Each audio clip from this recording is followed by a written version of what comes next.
शिवाय नमः शिवाय नमः शिवाय हर हर हर नमः शिवाय नमः शिवाय नमः शिवाय हर हर नमः शिवाय नमः शिवाय नमः शिवाय हर हर भोले नमः शिवाय नमः शिवाय नमः शिवाय हर हर भोले नमः शिवाय। దేశవ్యాప్తంగా నరేంద్ర మోదీ గారు ఒక పిలుపునిచ్చారు. భారతదేశం విశ్వగురువుగా ప్రపంచానికి ఆనందాన్ని, ప్రపంచానికి విజ్ఞానాన్ని, శాంతిని, సౌభాగ్యాలను అందించిన దేశంగా భారతదేశం లక్షల సంవత్సరాల నుంచి ఉంది. కానీ 1026 అంటే 1000 సంవత్సరాల క్రితం గజనీ మహమ్మద్ హిందూ ధర్మాన్ని నాశనం చేయాలి, హిందూ ధర్మం లేకుండా చేస్తే భారతదేశాన్ని మనం ఆక్రమించుకోవచ్చు అనేటటువంటి ఒక తుచ్చ ఆలోచనతో సముద్ర గర్భంలో వచ్చి గుజరాత్లో ఉన్నటువంటి సోమనాథ్ దేవాలయాన్ని వారు ధ్వంసం చేశారు. అప్పటి నుంచి 17 సార్లు ధ్వంసం చేశారు, 17 సార్లు పునర్నిర్మించారు. కాబట్టి 1000 సంవత్సరాలు పూర్తయిన సందర్భంగా, అలాగే స్వాతంత్రం వచ్చిన తర్వాత 1951లో అక్కడ సర్దార్ వల్లభాయ్ పటేల్ గారు దీన్ని పునర్నిర్మించారు. రాజగోపాల్చారి గారు రాష్ట్రపతిగా ఉన్నప్పుడు పూర్తయింది.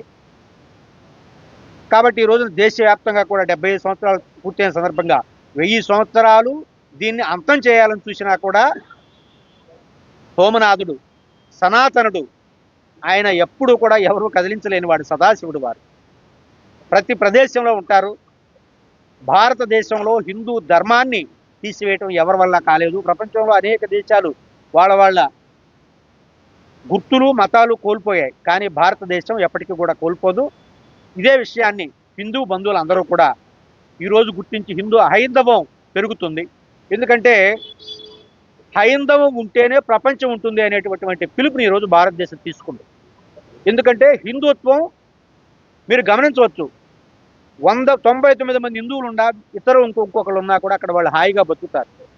ప్రపంచంలో ఎక్కడ వేరే మతాలకు కానీ వేరే ధర్మాలకు కానీ ఈ పరిస్థితి లేదు.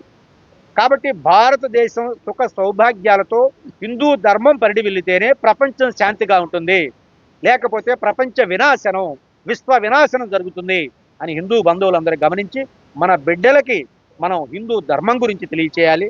లేకపోతే పంట పొలంలో పైరు గనక వేయకపోతే కలుపు మొక్కలు పెరిగినట్టు మన బిడ్డలకు ధర్మం నేర్పకపోతే విధర్మీయులు అధర్మాన్ని నేర్పుతారు.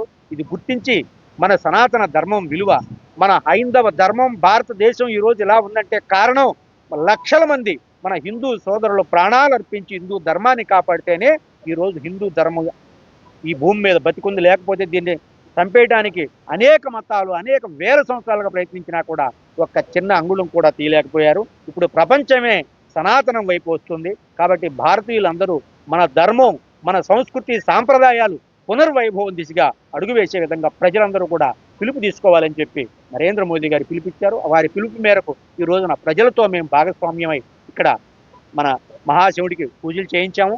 సోమనాథ్ దేవాలయం ఎప్పటికీ కూడా అమరం, దాన్ని ఎవరు అంతం చేయలేరు అనేటటువంటి నినాదాన్ని ప్రపంచం మొత్తం కూడా ఈ రోజున భారతదేశం పంచుతుంది.